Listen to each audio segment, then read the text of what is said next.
ಬಸ್ಸಿನಲ್ಲಿ ಮಹಿಳಾ ಪ್ರಯಾಣಿಕರಿಗೆ ಮೀಸಲಿಟ್ಟಿರುವ ಸೀಟುಗಳನ್ನು ಅವರಿಗೆ ಬಿಟ್ಟುಕೊಡಿ, ಮಹಿಳೆಯರಿಗೆ ಮೀಸಲಾತಿ ಇರುವ ಆಸನದಲ್ಲಿ ಕುಳಿತು ಪ್ರಯಾಣಿಸಿದರೆ ದಂಡ ವಿಧಿಸಲಾಗುವುದು ಇತ್ಯಾದಿ ಸಂದೇಶಗಳನ್ನು ಹಿಂದೆ ನಾವು ಬಸ್ಸುಗಳಲ್ಲಿ ಓದಿರುತ್ತೇವೆ. ಆದರೆ ಕಾಂಗ್ರೆಸ್ ಸರ್ಕಾರದ ಗ್ಯಾರಂಟಿ ಯೋಜನೆಗಳಲ್ಲಿ ಒಂದಾದ ಮಹಿಳೆಯರಿಗೆ ಉಚಿತ ಪ್ರಯಾಣದ ಅವಕಾಶ ಕಲ್ಪಿಸುವ ಶಕ್ತಿ ಯೋಜನೆ ಜಾರಿಗೆ ಬಂದ ಮೇಲೆ ಪರಿಸ್ಥಿತಿ ಬದಲಾಗಿದೆ. ಇದೀಗ ಪುರುಷರಿಗೆ ಸೀಟು ಬಿಟ್ಟುಕೊಡಿ ಎಂದು ಹೇಳುವ ಪರಿಸ್ಥಿತಿ ಸೃಷ್ಟಿಯಾಗಿದೆ. ಅಷ್ಟೇ ಏಕೆ, ಈ ವಿಚಾರವಾಗಿ ಕರ್ನಾಟಕ ರಾಜ್ಯ ರಸ್ತೆ ಸಾರಿಗೆ ನಿಗಮದ ಮೈಸೂರು ವಿಭಾಗ ಅಧಿಕೃತ ಆದೇಶವನ್ನು ಹೊರಡಿಸಿದೆ.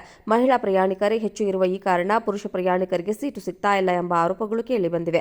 ಹೀಗಾಗಿ ಪುರುಷ ಪ್ರಯಾಣಿಕರಿಗೆ ಮೀಸಲಿರುವ ಸೀಟುಗಳನ್ನು ಅವರಿಗೆ ಬಿಟ್ಟುಕೊಡಬೇಕು, ಈ ಬಗ್ಗೆ ಗಮನ ಹರಿಸಬೇಕು ಎಂದು ಕೆಎಸ್ಆರ್ಟಿಸಿ ಮೈಸೂರು ವಿಭಾಗೀಯ ನಿಯಂತ್ರಣಾಧಿಕಾರಿ ಚಾಲಕರು ಹಾಗೂ ಸಿಬ್ಬಂದಿಗೆ ಇತ್ತೀಚೆಗೆ ಆದೇಶ ಹೊರಡಿಸಿರುವುದು ಈಗ ಬೆಳಕಿಗೆ ಬಂದಿದೆ. ಪುರುಷರಿಗೆ ಮೀಸಲಾತಿ ಇರುವ ಆಸನಗಳಲ್ಲಿ ಮಹಿಳೆಯರು ಕುಳಿತು ಪ್ರಯಾಣಿಸುತ್ತಿರುವ ವಿಷಯಕ್ಕೆ ಸಂಬಂಧಿಸಿದಂತೆ ಆ ಆದೇಶ ಹೊರಡಿಸಲಾಗುತ್ತದೆ. ಮೈಸೂರು ನಗರ ಸಾರಿಗೆ ವಾಹನಗಳಲ್ಲಿ ಪುರುಷರಿಗೆ ಮೀಸಲಿರುವ ಆಸನಗಳಲ್ಲಿ ಮಹಿಳಾ ಪ್ರಯಾಣಿಕರು ಕುಳಿತುಕೊಳ್ಳುತ್ತಿರುವುದು, ಪುರುಷರು ಪ್ರಯಾಣಿಕರಿಗೆ ಆಸನಗಳು ಸಿಗುವುದಿಲ್ಲವೆಂದು ಶ್ರೀ ವಿಷ್ಣುವರ್ಧನ ಎಸ್ ಎಂಬುವವರು ಕೇಂದ್ರ ಕಚೇರಿಗೆ ಉಲ್ಲೇಖಿಸಿದಂತೆ ದೂರು ಸಲ್ಲಿಸಿರುವುದು ಸರಿಯಷ್ಟೇ. ಅದರಂತೆ ತಮ್ಮ ಘಟಕಗಳಿಂದ ಕಾರ್ಯಾಚರಣೆಯಾಗುವ ಎಲ್ಲಾ ವಾಹನಗಳಲ್ಲಿ ಪುರುಷ ಪ್ರಯಾಣಿಕರಿಗೆ ಮೀಸಲಿರುವ ಆಸನಗಳಲ್ಲಿ ಪುರುಷ ಪ್ರಯಾಣಿಕರು ಕುಳಿತು ಪ್ರಯಾಣ ಮಾಡಲು ಕ್ರಮ ಕೈಗೊಳ್ಳುವಂತೆ ಎಲ್ಲಾ ಚಾಲನಾ ಸಿಬ್ಬಂದಿಗಳಿಗೆ ಸೂಕ್ತ ತಿಳುವಳಿಕೆ ನೀಡಲು ಸೂಚಿಸಲಾಗಿದೆ ಹಾಗೂ ತೆಗೆದುಕೊಂಡ ಕ್ರಮದ ಕುರಿತು ಅನುಸರಣಾ ವರದಿ ಕಳುಹಿಸಬೇಕು ಎಂದು ಮೈಸೂರು ವಿಭಾಗೀಯ ನಿಯಂತ್ರಣಾಧಿಕಾರಿ ಆದೇಶದಲ್ಲಿ ಉಲ್ಲೇಖಿಸಿದ್ದಾರೆ.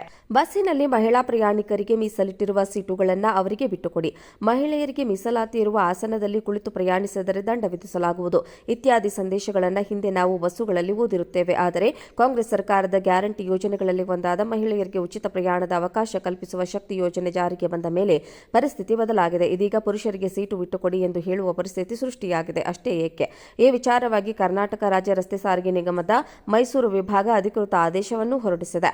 ಮಹಿಳಾ ಪ್ರಯಾಣಿಕರೇ ಹೆಚ್ಚು ಇರುವ ಈ ಕಾರಣ ಪುರುಷ ಪ್ರಯಾಣಿಕರಿಗೆ ಸೀಟು ಸಿಗ್ತಾ ಇಲ್ಲ ಎಂಬ ಆರೋಪಗಳು ಕೇಳಿಬಂದಿವೆ. ಹೀಗಾಗಿ ಪುರುಷ ಪ್ರಯಾಣಿಕರಿಗೆ ಮೀಸಲಿರುವ ಸೀಟುಗಳನ್ನು ಅವರಿಗೆ ಬಿಟ್ಟುಕೊಡಬೇಕು, ಈ ಬಗ್ಗೆ ಗಮನ ಹರಿಸಬೇಕು ಎಂದು ಕೆಎಸ್ಆರ್ಟಿಸಿ ಮೈಸೂರು ವಿಭಾಗೀಯ ನಿಯಂತ್ರಣಾಧಿಕಾರಿ ಚಾಲಕರು ಹಾಗೂ ಸಿಬ್ಬಂದಿಗೆ ಇತ್ತೀಚೆಗೆ ಆದೇಶ ಹೊರಡಿಸಿರುವುದು ಈಗ ಬೆಳಕಿಗೆ ಬಂದಿದೆ. ಪುರುಷರಿಗೆ ಮೀಸಲಾತಿ ಇರುವ ಆಸನಗಳಲ್ಲಿ ಮಹಿಳೆಯರು ಕುಳಿತು ಪ್ರಯಾಣಿಸುತ್ತಿರುವ ವಿಷಯಕ್ಕೆ ಸಂಬಂಧಿಸಿದಂತೆ ಆ ಆದೇಶ ಹೊರಡಿಸಲಾಗುತ್ತದೆ.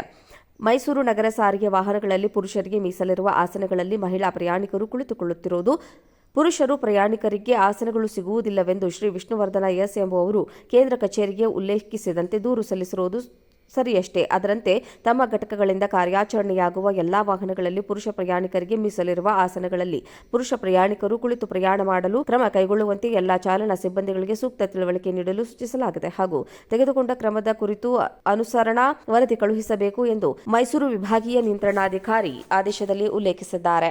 ಬಸ್ಸಿನಲ್ಲಿ ಮಹಿಳಾ ಪ್ರಯಾಣಿಕರಿಗೆ ಮೀಸಲಿಟ್ಟಿರುವ ಸೀಟುಗಳನ್ನು ಅವರಿಗೆ ಬಿಟ್ಟುಕೊಡಿ, ಮಹಿಳೆಯರಿಗೆ ಮೀಸಲಾತಿ ಇರುವ ಆಸನದಲ್ಲಿ ಕುಳಿತು ಪ್ರಯಾಣಿಸಿದರೆ ದಂಡ ವಿಧಿಸಲಾಗುವುದು ಇತ್ಯಾದಿ ಸಂದೇಶಗಳನ್ನು ಹಿಂದೆ ನಾವು ಬಸ್ಸುಗಳಲ್ಲಿ ಓದಿರುತ್ತೇವೆ. ಆದರೆ ಕಾಂಗ್ರೆಸ್ ಸರ್ಕಾರದ ಗ್ಯಾರಂಟಿ ಯೋಜನೆಗಳಲ್ಲಿ ಒಂದಾದ ಮಹಿಳೆಯರಿಗೆ ಉಚಿತ ಪ್ರಯಾಣದ ಅವಕಾಶ ಕಲ್ಪಿಸುವ ಶಕ್ತಿ ಯೋಜನೆ ಜಾರಿಗೆ ಬಂದ ಮೇಲೆ ಪರಿಸ್ಥಿತಿ ಬದಲಾಗಿದೆ. ಇದೀಗ ಪುರುಷರಿಗೆ ಸೀಟು ಬಿಟ್ಟುಕೊಡಿ ಎಂದು ಹೇಳುವ ಪರಿಸ್ಥಿತಿ ಸೃಷ್ಟಿಯಾಗಿದೆ. ಅಷ್ಟೇ ಏಕೆ, ಈ ವಿಚಾರವಾಗಿ ಕರ್ನಾಟಕ ರಾಜ್ಯ ರಸ್ತೆ ಸಾರಿಗೆ ನಿಗಮದ ಮೈಸೂರು ವಿಭಾಗ ಅಧಿಕೃತ ಆದೇಶವನ್ನು ಹೊರಡಿಸಿದೆ.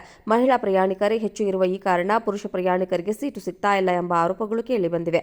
ಹೀಗಾಗಿ ಪುರುಷ ಪ್ರಯಾಣಿಕರಿಗೆ ಮೀಸಲಿರುವ ಸೀಟುಗಳನ್ನು ಅವರಿಗೆ ಬಿಟ್ಟುಕೊಡಬೇಕು, ಈ ಬಗ್ಗೆ ಗಮನ ಹರಿಸಬೇಕು ಎಂದು ಕೆಎಸ್ಆರ್ಟಿಸಿ ಮೈಸೂರು ವಿಭಾಗೀಯ ನಿಯಂತ್ರಣಾಧಿಕಾರಿ ಚಾಲಕರು ಹಾಗೂ ಸಿಬ್ಬಂದಿಗೆ ಇತ್ತೀಚೆಗೆ ಆದೇಶ ಹೊರಡಿಸಿರುವುದು ಈಗ ಬೆಳಕಿಗೆ ಬಂದಿದೆ. ಪುರುಷರಿಗೆ ಮೀಸಲಾತಿ ಇರುವ ಆಸನಗಳಲ್ಲಿ ಮಹಿಳೆಯರು ಕುಳಿತು ಪ್ರಯಾಣಿಸುತ್ತಿರುವ ವಿಷಯಕ್ಕೆ ಸಂಬಂಧಿಸಿದಂತೆ ಆ ಆದೇಶ ಹೊರಡಿಸಲಾಗುತ್ತದೆ.